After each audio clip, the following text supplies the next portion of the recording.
Anak, pagkatapos natin mag-alis dito sa bahay, dumaan muna tayo ng factory para ipaalam sa mga tao na nagbalik na tayo. Tayo nang mamamahala ng shoe factory. Sige po, Mama. Gusto ko rin naman po talagang dumalaw dun eh. Princess, saan lakad mo? Bakit bihis na bihis ka? Niyaya ko kasi ako ni Inay na mag-date. Mag-date? Opo. Sa may garden lang daw po kasi meron daw kaming pag-uusapan.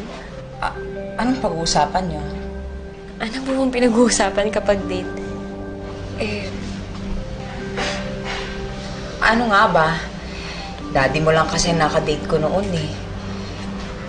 Tsaka, hindi siya duwende.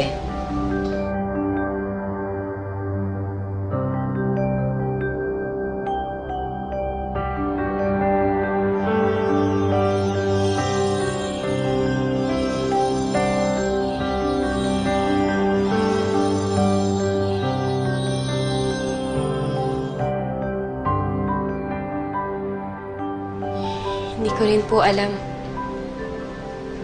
Hindi rin ako sigurado. Pero hindi naman ho siguro mahalaga na kung ano pa si Inoy. Ang importante para sa akin, totoo ko siyang kaibigan. At mahal niya ako. Pero princess... Ma, alam kong magulo. Kasi kakaiba. Pero hindi po ba ang naging buhay naman natin, hindi rin naman normal? Ito, kahit hindi normal, masaya ako. Ito nagpapasaya sa akin.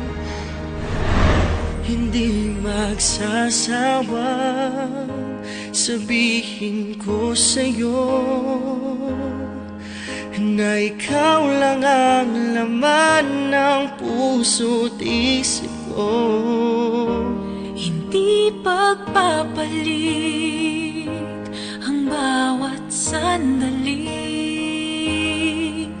na ika'y kapiling ko umaga at gabi.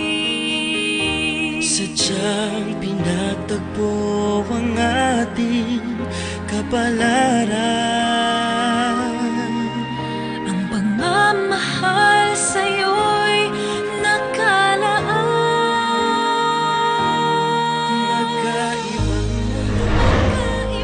mundo na sa'yo.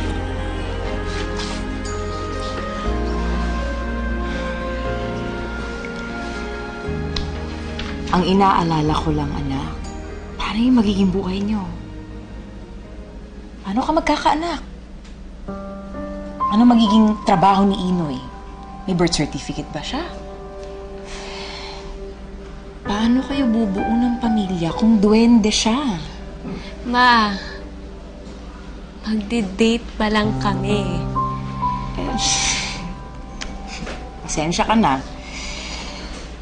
Nanay mo ko, kaya masanay ka na sa akin na para akong baliw na laging makikialam sa buhay mo.